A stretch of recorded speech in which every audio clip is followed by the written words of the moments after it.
Tom, thank you very much. So it looks like Nigel Farage isn't going to get his seat in the Commons. Matthew Goodman, you were in Thanet just on Tuesday in his constituency. Did you get the sense there that he wasn't going to overturn that 7,000 plus majority, that he wasn't going to make it? Yeah, there were two big problems for Nigel Farage in there. Matthew Parris, if Farage doesn't make it, and as we've said, he's already said that he will resign, what does that mean for the future of UKIP? And what does it mean for David Cameron's future if he goes back into number 10? Does this mean he can ignore the threat of UKIP and go back to a more modernising route? Well, firstly, I don't think that... Thank you, Tom. So another really, really big Labour scalp there. Let's get some explanation, perhaps. We'll try from Elizabeth Linder from Facebook. From what you've been seeing, what exclamation can you offer? Explanation? Yeah, well, it's interesting. What we have over here is a map that's taking a look at the likes on the Labour page and where those come from, and you can see that those are primarily concentrated in metropolitan centres, quite pale in much of the UK. Now, this is the conversational election. A few days ago, actually, the most discussed issue switched from health to the economy. How did that potentially play into what we're seeing here? Out of 60 million interactions on Facebook around the election, 14 of those were related to Labour. So there's a lot of questions here about what we're seeing tonight. Right, so the major topics swapped in the last few days, Elizabeth, thank you. So let's get some more thoughts really on what seems to be a very bad night for Labour, what has gone wrong. I'm joined once again by Owen Jones, Isabel Hardman and Jenny Russell, but also I've been joined by Martin Lewis. You know him, of course, as the financial expert, journalist and campaigner. Thank you for joining us this evening. If I start with you, Owen, I mean, where to start? I know you've briefly touched on this previously, but now we're seeing the evidence, I suppose, of these, big scalps. Jim Murphy. Absolutely. Well, look, the catastrophe of Scotland. Tonight, we've had a tweet from the Labour MP John Mann. You can read it for yourself. Can't say that Labour leadership weren't warned repeatedly. Those who even bothered to meet that is never.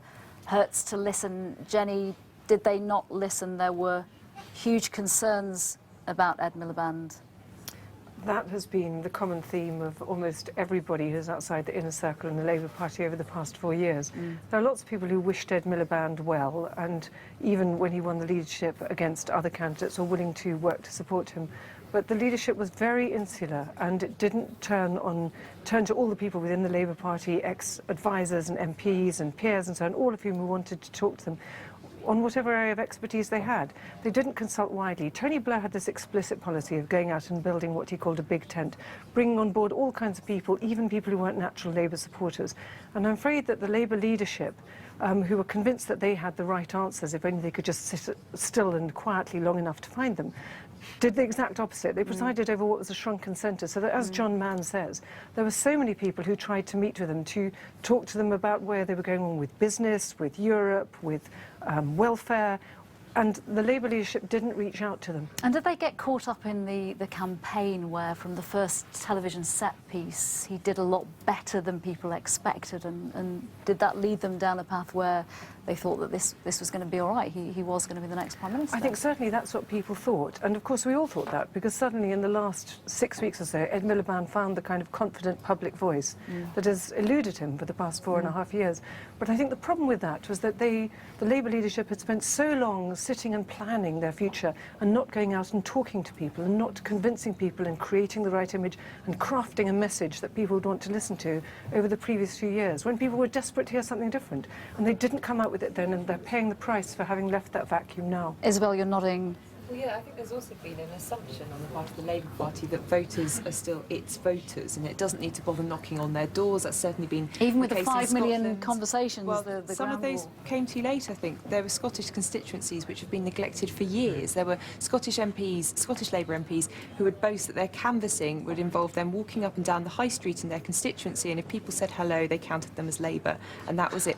It's no surprise that those people find the SNP more exciting, because they appeal to those voters and they seek their votes rather than assuming they're going to stick with them. Martin Lewis, this was about the economy, but Labour turned it into their narrative from quite early on was the cost of living crisis, and that became common speak. Is this what this is all about? As Those three. Graham, thank you. Well, let's get some analysis now from Vince Cable, mentioned there, his former advisor, Giles Wilkes. I'm also joined once again by Jenny Russell and by the Lib Dem peer, Lord Newby. Giles, in terms of Nick Clegg, look, we just heard there, might keep Sheffield losing the leadership. Is that a real possibility tonight, do you think? It's a bit too soon to speculate. I know you hear that all the time, but Nick Clegg doesn't know how many MPs he's leading right now, although the exit poll circumstances of all. But no party leader has ever lost so many seats in one election, and so he'll have to be doing some thinking about it for sure. Jenny, not a Liberal Democrat supporter, but you wrote an article recently about Nick Clegg saying he was the most underrated, over-criticised, misunderstood politician in Britain. Do you think he will be judged more kindly when we look back on this coalition? People said it wouldn't last 5 minutes, it wouldn't last a year, whatever your politics, it was a stable coalition for 5 years. He ought to be judged very well, because he could have chosen not to go into coalition with the Conservatives, and that would have been the easy option. He would have left his party looking like a pure party of opposition.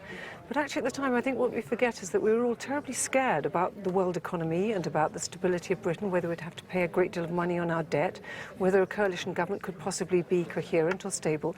And Clegg went in, took the risk of being in government. He knew already that minority parties are usually punished by electorates at the end of their term. He acted in the national interest, not really in the interest of the Liberal Democrats. He was a very faithful supporter of the coalition, and now he's being punished because, having had to do what all coalitions have to do, which is give up some of your preferred policies because you have to accommodate yourself to your coalition partners, especially when you're the minority, then the British public believed this whole narrative of betrayal over tuition fees. And frankly, the Tories have got a lot to answer for here, because they were prepared to propagate this myth that he had lied to people over tuition fees. No, he hadn't. He just had to give up a policy because he was a minority party in a majority government.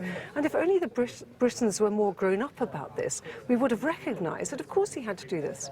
It was absolutely outrageous to pretend that he lied and cheated.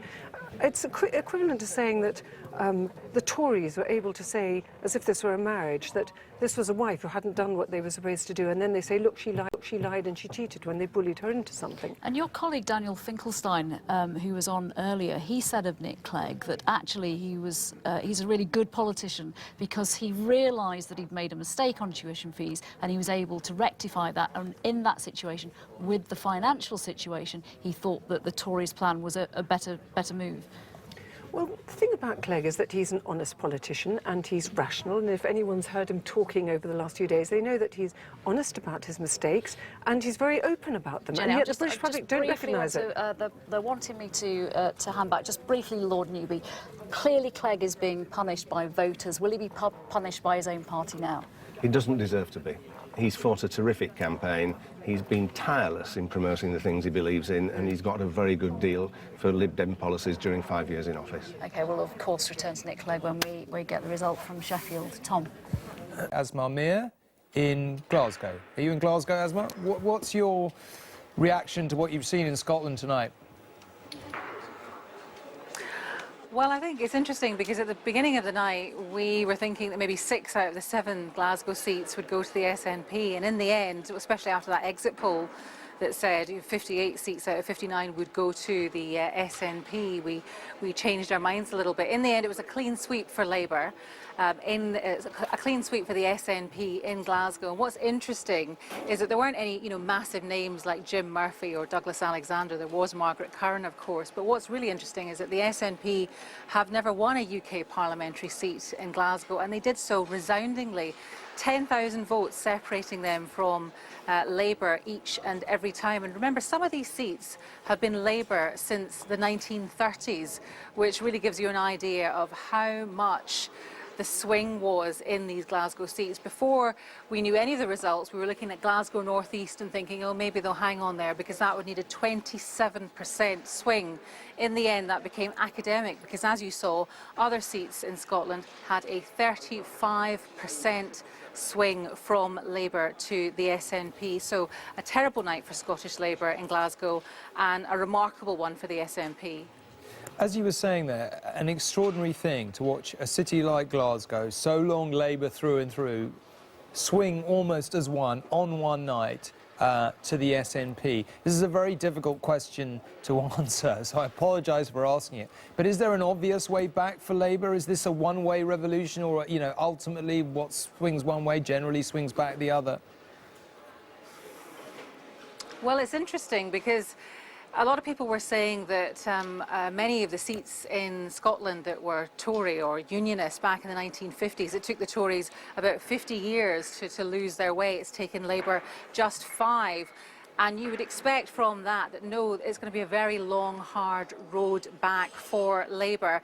I think what we've heard tonight is that Labour have to stop taking, in the words of people that we've spoken to, Labour have to stop taking their Scottish voters for granted. Clearly there was some damage done during the referendum when they teamed up with the Conservatives in the Better Together campaign. But Tom Harris, who's the outgoing MP, Labour MP in Glasgow South, said that people were not listening to Labour. They didn't want to hear what they had to say because they were still angry about the referendum. So I think the lesson that Labour have to take from this is don't take people for granted, because that's what people have been telling us, and start listening to them. An incredible night in Scotland. Asma, thank you very much indeed for taking the time.